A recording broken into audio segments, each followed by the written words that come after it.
Welcome to the Actually Doing Things podcast. I'm here today with my special guest, Coach Curtis. He is here, and we're going to talk today about just his journeys and adventures and the things that he'll be doing outside of the gym in the future. So, Curtis, tell us a little bit about yourself and how long you've been doing CrossFit. Curtis, I've been doing CrossFit here at DCF since 2018 when I moved to Walla Walla. Mm-hmm. And I was at Spokane Valley CrossFit before that. Okay. A couple of years. A couple of years there too? Okay. Yeah. So you've been doing CrossFit for over 10 years now. Yeah, off and on. Yeah. Off and on? All right. Yep. Okay. So tell me, do you remember your first workout? One of my first workouts was it Kelson? Oh, are you serious? Yeah. Cal too? Yeah. And for some reason I came back again. That was like, wow. Yeah. For anyone who is here, that is basically a burpee workout. Yeah. Burpees and thrusters. Yep. Terrible and delightful. Yes. It was a hero workout though. Yep. So yeah. No, it was great. I first got into CrossFit when I was in grad school. Some of the guys I was living with were doing CrossFit, the workout of the day from the website in their gym and in our dorm. And so I joined them for that stuff. And then they got me involved when I moved back to Spokane. So tell me, so you say dorm. So you lived in dormitories a lot when you were younger too? Yeah. So I did my undergrad at Gonzaga University. My sophomore year, I entered Catholic seminary, where we lived together in a house, which is effectively a dorm with its own cafeteria and chapel and pieces like that. And then after I graduated from Gonzaga, I moved to Washington, D.C., where I did 4 years of graduate studies, living with other guys who were also studying to be priests. Okay. Yeah. So, tell me about... that's like an endurance event in itself, too. In some ways, yes. Right? Like living with a bunch of people working on their adventure to be a priest. So how long have you been a priest? I was ordained in 2014, so coming up on 12 years now. Okay. What is your, so you've been doing that, and you got through all of the seminary, is it what they call it? So, and then this is your third stop since getting out, or second? This is my fourth. Fourth, okay. Yeah. So I started off, I was a year in the Spokane Valley, and then I was 2 years downtown Spokane, and those were both as assistants. And then I was in charge of 3 small churches on the West Plains, so Medical Lake, Reardon, and Sprague. Okay. And then after a year there, they sent me down here to take over the Catholic schools here in Walla Walla. Yeah.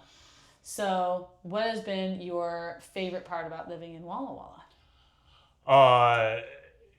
And broadly speaking, the people. Yeah. Of course. It's between the connections made here at the gym have been really amazing. But then, of course, in my schools, it's been pretty cool to be a part of a small school environment. DeSales is much smaller than any of the schools that I'd been in prior to that, either as a student or otherwise. But it's just amazing to see how much buy-in community have, here and elsewhere, and just like how much life that gave to me to be a part of that and to give myself into something that was, a community that was bigger than me, and to be a part of that, and how much people, others in that group, found life by getting outside of themselves to be part of something bigger than themselves. Yeah. So, so now we are heading into. You've been a coach here for almost 2 years. Yeah, about 2 years. Almost 2 years. Yeah. And what made you decide you wanted to become a coach here at Destination CrossFit? So I was interested in getting my level 1 certification, in large part, I love the learning of things. So I love studying. And so it was of interest to me just to learn what is the philosophy and the mechanics of CrossFit and CrossFit coaching and all of those pieces and that piece. And then part of that was how could I bring that into my work in the schools. I love one of the things I've loved about CrossFit is the way that it sees people as an integrated whole. That all of those pieces of what it is to make us human come together, and that's definitely one of the at the heart of my mission in my schools. And so one of the thoughts that I had was, okay, are there pieces of CrossFit that I can bring into the schools? And so that was kind of where I got started. And then in talking with you about that journey and whatnot, you opened up the possibility of me going through the internship program here. And that just kind of grew into working as a coach here, which has helped me integrate that learning that I had into a day-to-day practice. That's cool. So you've been part of our team, and you enjoyed the internship process, and we've enjoyed having you coaching the classes that you have like the availability for, because it's not like you've got all the availability or anything. But one of the things I wondered about is like, I love that comment about like part of an integrated whole. And tell me how that's like philosophically, like I think there's a lot of different reading I know you do. So tell me more about like why that's important to you in your personal life and spiritual life. I'm of the mind that happiness is really the fruit of living our humanity at its fullest, in its fullest capacities. And we as human beings exist on a multitude of levels that build on and interrelate with one another. And so I think to find happiness for myself and to find happiness and to help others find happiness cannot isolate one aspect of ourselves. And so though my focal point really as a priest is in the spiritual realm, I can't isolate that in my work with people from every other piece. And so, and for me personally, I know that if I'm not physically active, if I'm not physically taking care of myself, that my capacity to relate well to others and to enter into friendships well is hampered, or my spiritual life, my spiritual relationship is hampered, and vice versa. That as that becomes stronger, it enables the other things. And one of the things about CrossFit that I love is that it goes in both directions too. That in having strong relationships, that's part of what gets me to the gym, is knowing that they're going to be here. They're going to be there. People, they're looking for me, and just encouraging, and there's that mutual kind of support piece that comes into a class, and it's always fun to see myself in comparison to the days where I'm in the class, and then there are some days where things will get crazy and I'll not be able to make the class, but I'll stay after and do the workout by myself, and my performance is definitely a lot different. I'm very different. Yes. So you and that's, I think, as somebody who works in mental health, that's very similar to my like philosophical orientation, is that the more we can be we are creatures who need humans. Yes. And we also there's a whole human approach to what we do, and why I joined social work in the first place. It's not like, oh, you have mental health or you don't. It's like a constant practice. And I feel I've seen that be like a shared headspace when we talk about things. And one of the things I've enjoyed having you on the team with has been we've talked a lot about different books that have also helped us grow. What are some of your favorite books that have I think one of the, as far as within a lot of these spheres, Charles Duhigg's work on the power of habit, which then I think was built upon with James Clear's book Atomic Habits, I think are both superb books on just how it is that we are, so much of what it is that we do in a day-to-day way is the fruit of those things that we have habituated ourselves to, and so how those habits form and how we can shape those habits to bring out the best in us. Number of books on leadership, the Working Genius Model by and now his name is escaping me.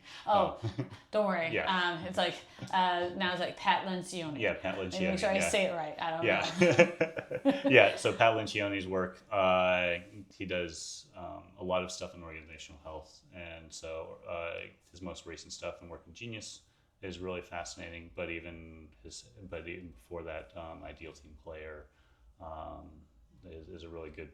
I love his notion of a team player being humble, hungry, and smart. Of Me too. Yeah. having that humility to just kind of take in and to own mistakes and all of that, and but also being hungry to grow and to be ambitious towards something good. And then the smart piece of being able to kind of read the room and be able to work with other people. That emotional intelligence of working with people is really important. So True. And it's been a really cool like cornerstone of our hiring process, and really even our dialogue with like the team, and how we also approach each other, because we might have different things at different times, like stronger than others.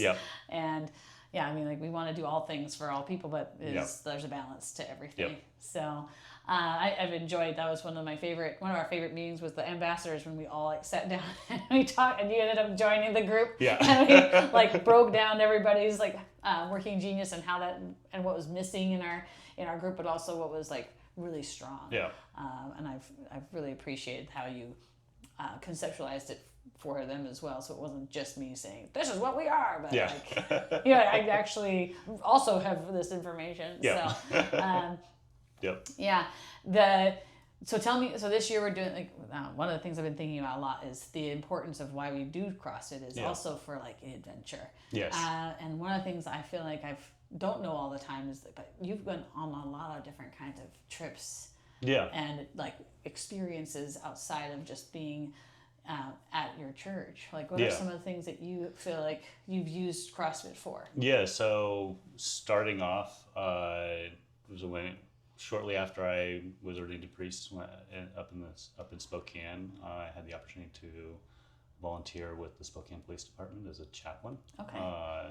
And that was really an interesting experience. Being able to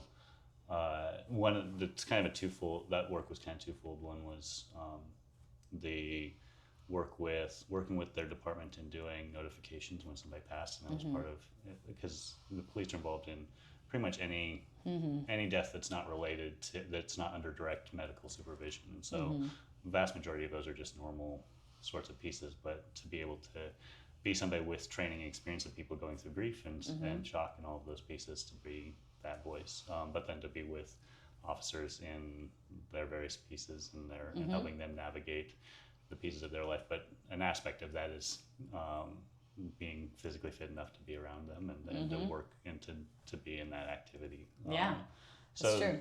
So that was one of the ways in which I got started with it, and working with, and actually the gym I was with had a number of officers at the time. And then since I've transitioned down here, I've started doing a lot of work with a school in Wyoming, Wyoming Catholic College. It's a really interesting school. It's a very small college. Their undergraduate population is a little less than 200 people. But I think that's the nature of the program, because it's a outdoor leadership school and great books.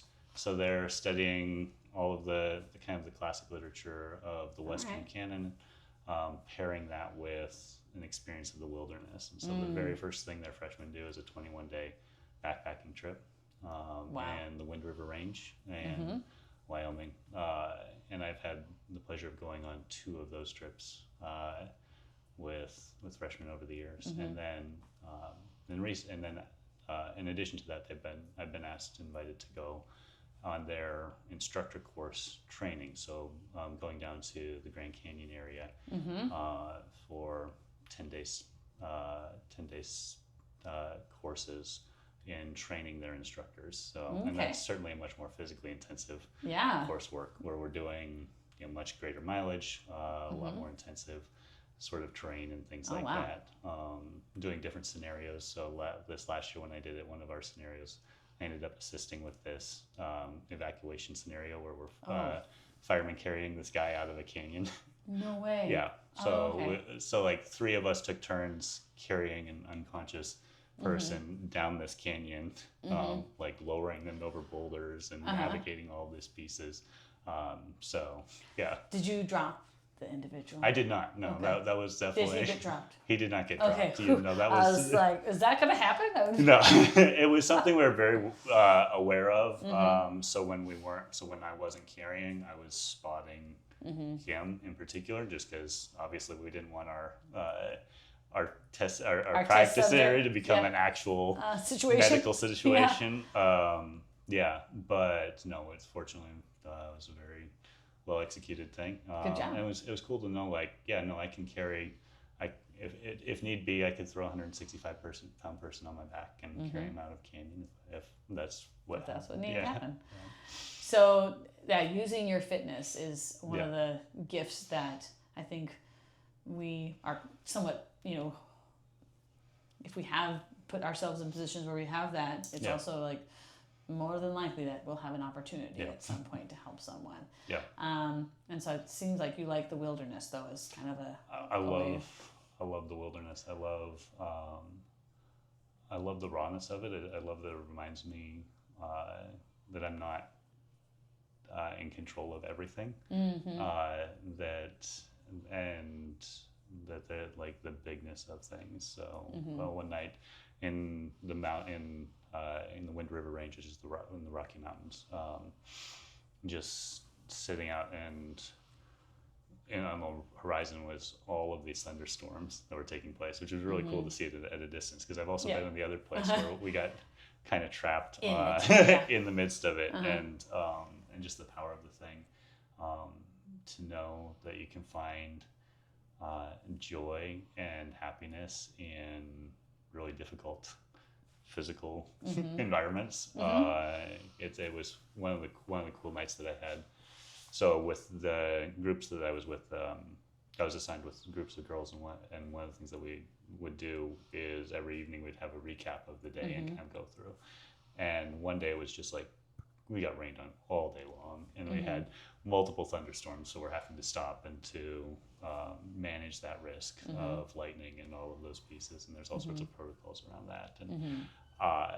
And I had not had the best day with it, but I get to the end, and we're doing this recap, and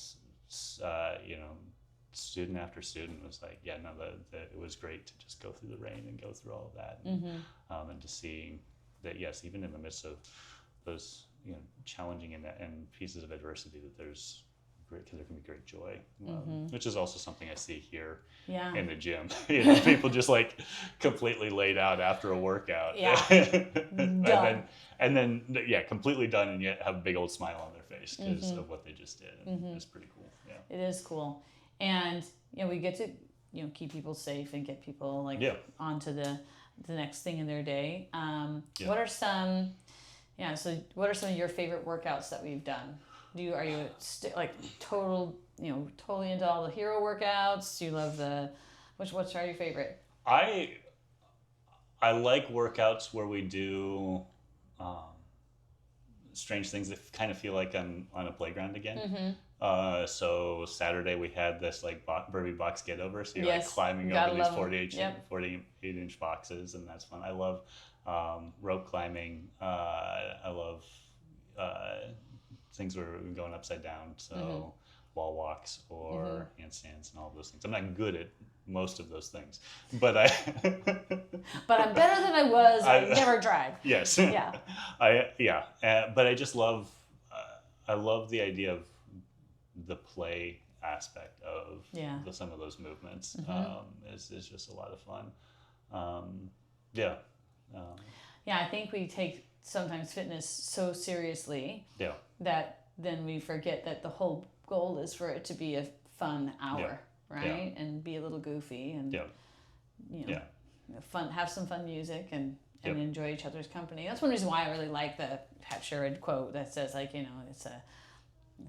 goal is just to get fit, make it a good hour in your day because everything else gets better. Yes. And I think about that a lot with grit or any of these other things or that concept of type 2 fun. Yeah.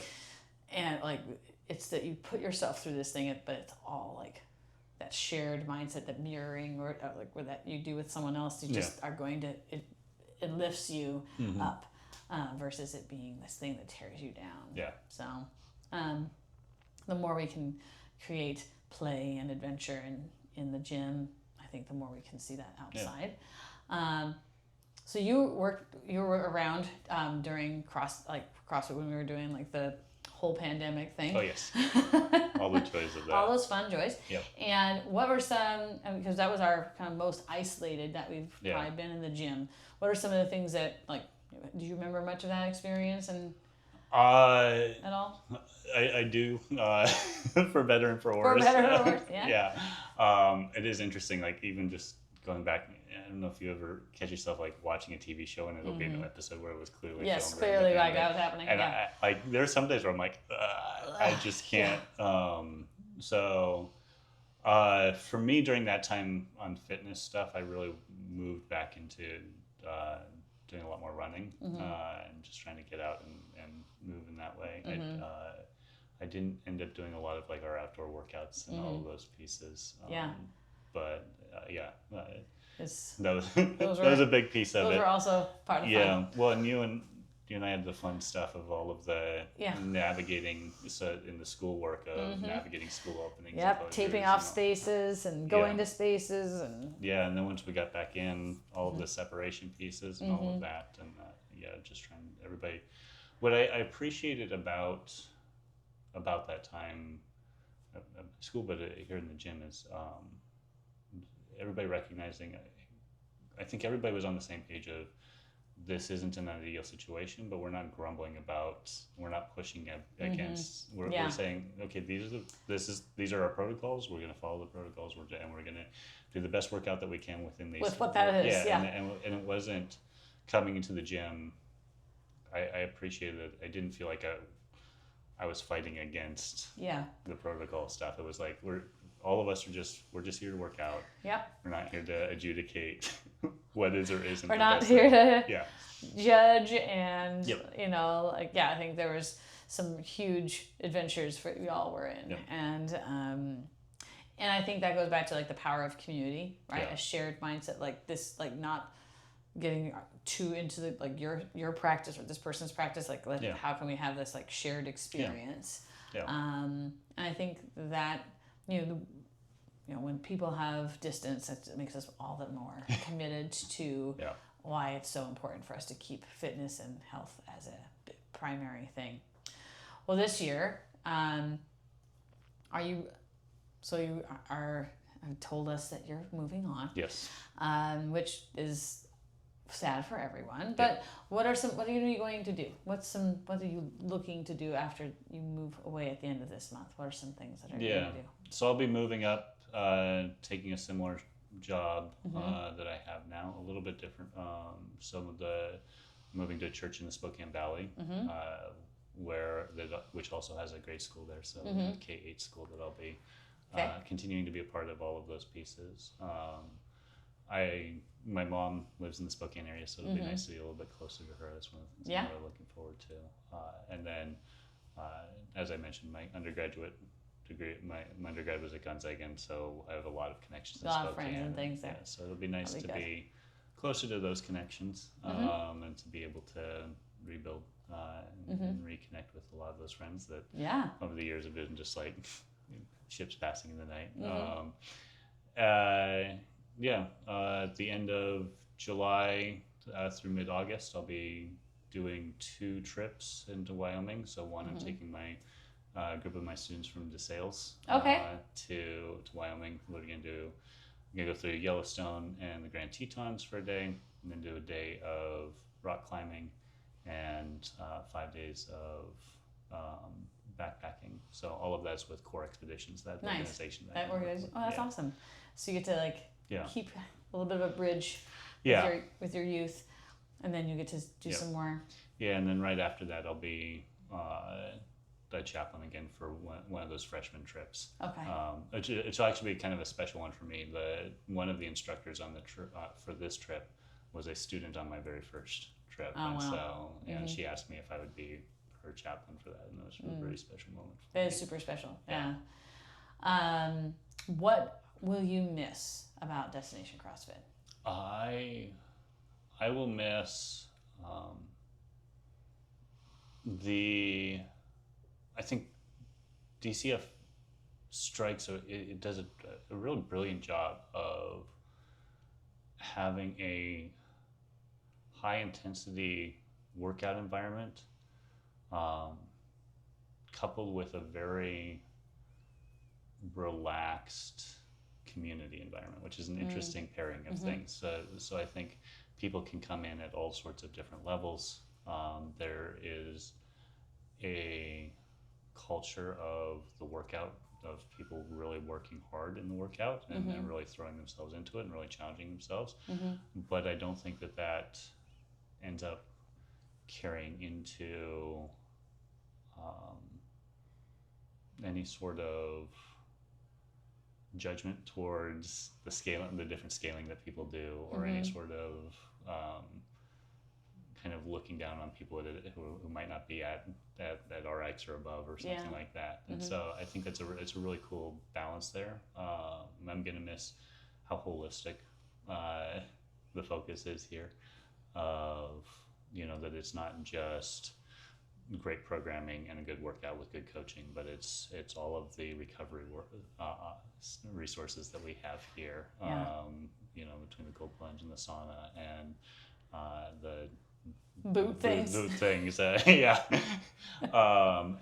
the resources towards tracking with the in-body and all of that stuff, and the integration with MyZone and all of those pieces. I think there are just such a ton of resources that DCF offers that just aren't available in a lot of gyms, or 24-hour access and being able to come in.